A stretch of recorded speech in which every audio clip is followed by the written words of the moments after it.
This is Gerardo Del Real live from the 2025 Beaver Creek Precious Metals Summit. Joining me today is the CEO of my single largest silver holding and also a gold holding now. The largest shareholder, I should mention, Mr. Scott Emerson from Kingsmen Resources. Scott, what a day. Record high gold prices. What a day, what an event. Nice to be here at Beaver Creek and lots of activity. Yeah. Record high gold prices will do that. Silver's at 42. Copper is running. For us, gold and silver couldn't be running at a better time. We're eagerly anticipating assays from the 100% owned Las Coloradas Silver Gold District. Assays which I understand are due any day now, literally. Imminently. And I knew this was going to be Gerardo's first question, being that we're doing this live, is when's the assays? But I will say that we completed drilling of the 12 holes that we did, roughly 3,200 meters 3 weeks ago. So we're in the queue. There is only one lab in Chihuahua that processes for the entire state. But we're there and we anticipate any day now to start to receive assays. There were two critical questions that myself as a significant shareholder, yourself as the largest shareholder and CEO of the company, obviously, needed to answer. And that was, will the geologic model that the old timers had hold? And that being, they didn't test it below the water table. So correct. Will the same rock type continue past the water table? And will we have the continuity in scale to see that rock package? So what I'm comfortable saying is this 12-hole program focused on our Soledad and our Soledad 2 structures. Those were known structures from the old past producing mine. The mineralization that we've encountered is not oxidized, so we can say that we're below the water table. I'm comfortable in saying that. Right. I'm comfortable in saying that we should see a repeat of what they saw. At least that's every expectation that we have, Gerardo. So the answer to your question is yes. Excellent. And it's my understanding that you tested an area roughly 800 by 800 meters? Approximately. So this program, while it was small in terms of, what we're hearing companies at Beaver Creek doing, 50,000 meters, this was a small program, and it was really done to test for mineralization and to test the geology, or to understand the geology of those structures. Right. And we accomplished that. Excellent. Now, I can't wait for assays, as you know, right? But we had a conversation earlier. I'm extremely excited about the new announcement that you just made with Almoloya, which is a gold, silver, past producing district scale potential project. And so for me, look, I'm a firm believer that Las Coloradas is going to deliver the goods. We also have the saddle target, which is a gold silver target, which is maybe a couple of kilometers from the main old past producing area. Correct. But separate from that, this new property that you just brought in is primarily gold with silver and has had some drilling, has had success from surface to 50 meters with high grades and continuity across over 1.5 kilometers. Can you tell me a bit about the work that went into bringing that in? Because I want to remind everybody, both of these projects are within, I think, some 40 kilometers of the Los Gatos project, was just bought for $970 million US, and that was for 70% of it. So when we look at Kingsman, I see a market cap of $25-30 million.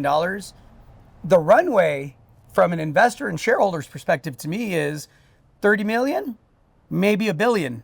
Anything in between is going to make us a lot of money. Tell me about this new project and the work that went into it. Yeah, I think, Gerardo, where we can start is the footprint that I did at Las Coloradas, and that was identifying one particular area and then branching out and acquiring all the fragmented pieces to make up a district scale size. Yeah. I've repeated that at Almoloya.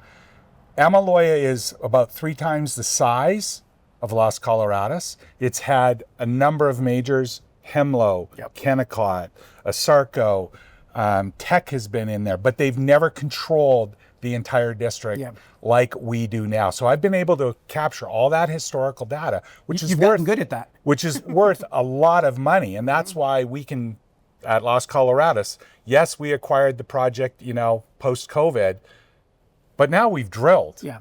And we've built this company because my focus is to be the preeminent explorer in the Parral area.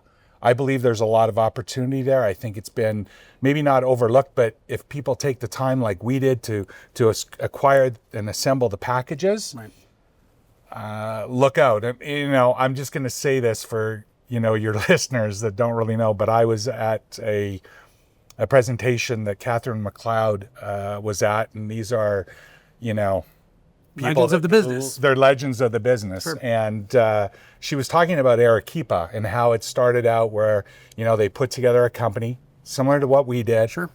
They financed the company at 25 cents, similar to what we did. They went to Peru. They focused in Peru. They acquired a number of projects, but there was one in particular that they were really focused on. They drilled 12 holes. They didn't raise any capital. They took the capital they had. They drilled their 12, I think, or 14 holes on a 500 meter by 500 meter section. Waited on the assays. And the rest is history. I mean, Arequipa is one of the most, or Catherine and her crew that put that together, it was, you know, phenomenal. And 25 cents to $40 in a couple of years, folks, a year and a half. In a couple of years. And I think, you know, that story resonated with me because they started small. They started with a good group of strategic shareholders, similar to what we've done. We've kept our share count low, which is, you know, 25 million shares.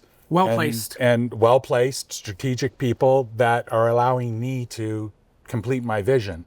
So I say that, and I got off track a little bit about Amaloya, but Amaloya itself offers that same type of opportunity, just like Las Coloradas did.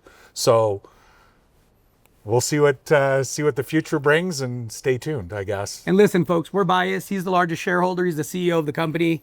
I'm a significant shareholder. I'm biased because I want to make more money than what I've already made with Kingsman. But I absolutely believe that the next several years are going to prove out why someone like Mark Pryor, who was a part of the group that bought that Los Gatos property for $970 million for 70%, joined the board of Kingsmen Resources at a $5 to $10 million valuation.